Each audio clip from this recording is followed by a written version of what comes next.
Family and fellow soldiers, I'm the Professor, and this is the Moment of Truth. Repetition is the mother of learning. As the black media, and that includes you too, we have to exercise that principle vigorously.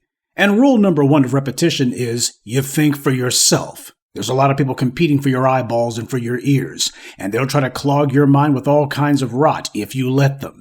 That's what the black media is here for, to clear away the clutter. Now, a question that I've gotten, most likely from some trolls, is, why is it that we're not making a big deal of predicting the winner of the 2024 election? The black media famously, confidently predicted that Donald Trump would sweep the GOP primaries in the 2016 election and then go on to become president, which he did. The white left was shocked. The white media was apoplectic. With the possible exception of Michael Moore, though, but the black media wasn't shocked at all. We told you exactly how things were going to unfold, and they did. Okay, that was then, but we haven't been making any big predictions this time around. Why not? Because we've moved on from that kind of thing. The 2020 election was simply a confidence-building exercise, so that you could understand that you get superior information from us. And when I told you that there would be no difference between Donald Trump's reign and Joe Biden's in 2020 was the same thing. 2016 was the year of predictions.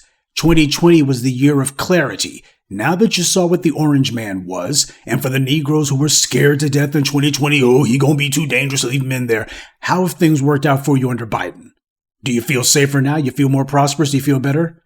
This is not about us playing Svengali or trying to prove that we can beat the odds in Vegas. The white media's horse race is irrelevant to us.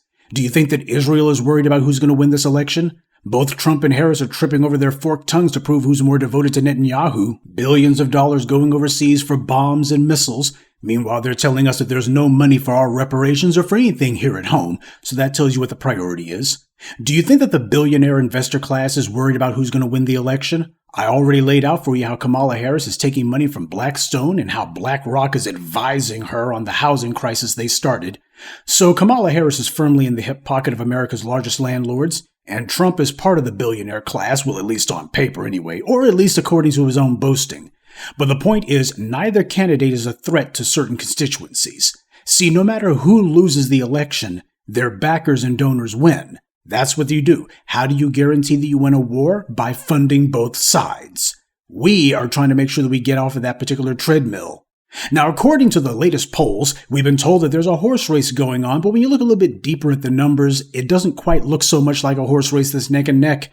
Kamala Harris is allegedly slightly ahead of the Orange Man in national polling, but as we all know, U.S. presidential elections are not determined by the popular vote. They're determined by the Electoral College. But nonetheless, looking at the latest polling that we've been given by the white media, what we're seeing is Trump is ahead in Pennsylvania, he's ahead in Arizona, he's ahead in Georgia and North Carolina. Harris, on the other hand, is predicted to be ahead in Michigan and Nevada and Wisconsin. Now, all the polls, at least the ones in the USA Today, are showing that, except for Real Clear polling, which has Trump ahead in Michigan too. So what that means is, out of the battleground states, Trump is seen as being ahead in most of them. USA Today is admitting that Harris's lead has shrunk since last week's poll results. So by the day, she's losing steam. But then again, as I've been telling you, the white media's whole job, especially with presidential elections, is to milk it for ratings and clicks. And by portraying every election as being a horse race that's neck and neck, no matter how much they know that one candidate is clearly ahead, that's how they keep people vetted. That's how they keep people engrossed to make sure that people keep watching. That's their game, but it's not ours. And we have to keep repeating that because people keep forgetting it. We're past who's going to win the elections. That's part of what we've been trying to educate people about. We need to understand now that neither party is for us, our interest, our agenda. That's what's supposed to be on the ballot. The goal now has to be asserting ourselves aggressively. An equally useless question as the first, though, is, but what do we do if Kamala Harris wins?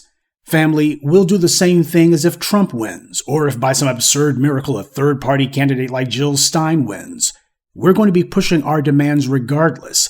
This is not about what either of the major parties is going to do or what one candidate will or won't do if they get in the White House. This is about what we're doing. What we're trying to do now is to effect a political realignment. Now, the black American vote has had two of them in the last 150 years. We are way overdue for a third. Every time the black vote has swung in one direction or another, the country has gone with us. We are the swing vote, but it's way past time we reasserted ourselves to swing in our own direction for our own benefit. as opposed to trying to jump on some sort of bandwagon. Elections are by and large not decided by one constituency alone. What happens is you got to put together entire blocks of constituencies. And that being the case, it's going to be whoever puts their vote up for auction that usually gets to have things their way. Too long, we've been trying to show how loyal we can be. Elections are not about loyalty. They are, as Bill Moyer said, about who gets what. Every other constituency understands the necessity to remind their given party from time to time, we don't have to vote for you, just in case you forgot. Black folks, on the other hand, we're still trying to reassure Massa, don't worry, Massa, we still loyal to you. Doesn't matter if it was the party of Lincoln or the party of Johnson. We keep playing the same game and we usually get played for suckers. Well, it's time that we stop playing. If you have to, make sure you repeat that to yourself a number of times, not merely until you remember it, but also until you start to believe it. Why is it that we as the black media make it a point to repeat things so often so that you remember it? A large part of what the white media does is fighting for mind share by trying to brainwash you with a big lie. Just repeat a lie long enough times and people will start to believe it. The truth, on the other hand, usually takes some thought, so it takes a little bit longer for people to internalize and digest it. But this is what the enemy does, repeating lies to you. You look at broadcast and online media, you see that they repeat the same talking points endlessly over and over again. This is how right-wing hate radio became so effective. The enemy repeats certain things, political correctness, reverse racism, CRT, more recently DEI, until they feel you've caught on. If you've ever worked in advertising or marketing, then certainly you've been taught that all effective advertising is simply creative nagging. That and an ad has to be seen at least 7 times before someone remembers it, and 20 times before there's a chance that they'll actually buy the product. And as the white media sees it, political ads are no different than commercial ads. They're both trying to sell you on something. But if you listen to the black media and you got your head on straight, you understand that the only thing the white media is trying to sell you is up the river. Let's stop worrying about who's going to be winning the election, unless you decide to put your own name on the ballot, which, by the way, is where black empowerment must go next. We have to start getting people off the sidelines and into the game. But unless your name is on the ballot, or unless you got a candidate who's actually offering you something, it makes no sense to be worrying about which one of them is going to win. These guys are both controlled opposition. And that being the case, it doesn't matter if this sock puppet is on the right hand of white supremacy or the left hand of white supremacy. They'll be using both of those hands to hit you in the face. Don't you think it's time that you hit back? And just for the record, for the clowns who are saying, well, if Kamala Harris loses, that don't mean the Democrats gonna do an about face. Hey, genius, when the Republicans started losing races because the black vote turned on them, did you see them do an about face? No, but for at least a while, black folks were actually having a political party that felt like they had to do something, even if it was only mostly facile gestures. See, when there's a political realignment, that's how it actually works. Whoever leads the alignment is the one who gets what they're supposed to be getting. But as black people, we've been consistently inconsistent. All the Democrats had to do was throw us a few crumbs and we said, okay, we can sit back and these guys know what it's at. No.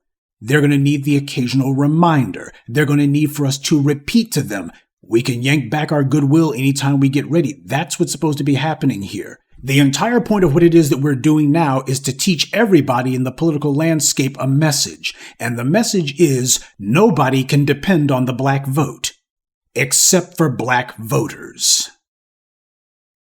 Good day, and be one.